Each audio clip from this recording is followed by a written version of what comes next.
Hello আমার সব সোনামনারা, তোমাদের জন্য নিয়ে চলে এলাম ডায়েটের একটা ভালো রেসিপি। ফার্স্টে আমি গাজরটাকে দেখো গ্রেট করে নিয়েছি, তার মধ্যে দিয়েছি নুন আর ব্ল্যাক পেপার। এবার দিয়ে নেব পরিমাণ মতো বেসন। এটা হবে কিন্তু চিলা ডায়েটের জন্য খুবই ভালো। এর মধ্যে দিয়ে দিলাম কুচি করা পেঁয়াজ, ধনেপাতা, আর যারা ধনেপাতা খাও না স্কিপ করতে পারো। এরপর আমি দিয়ে দেবো বাঁধাকপি, আমার কাছে অ্যাভেলেবেল ছিল বলে আমি বাঁধাকপি দিলাম, তোমরা নাও দিতে পারো। এরপর সবথেকে মোস্ট জিনিস দেবো, সেটা হলো ডিম। যারা নিরামিষ খাবে তারা পেঁয়াজ আর ডিমটাকে স্কিপ করতে পারো। ডিমটা দেওয়ার পর আমি এদিকে তার মধ্যে হালকা অয়েল ব্রাশ করে নিয়ে দিয়ে দিলাম মিশ্রণটা, গোল করে দিলাম। একটু থালা চাপা দেবে আর লো ফ্লেমে রেখে এটা করতে হবে। দেখো কি সুন্দর না উঠে গেল।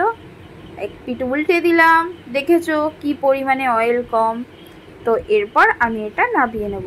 আর এটা আমি খাবো একটু দই আর একটু সস মিক্সড করে নিয়েছি, সেটা দিয়ে আমি ডুবিয়ে ডুবিয়ে খাবো। খেতে কিন্তু অসাধারণ লাগে, তোমার মনেই হবে না যে তুমি ডায়েট করছো। একবার ট্রাই করো।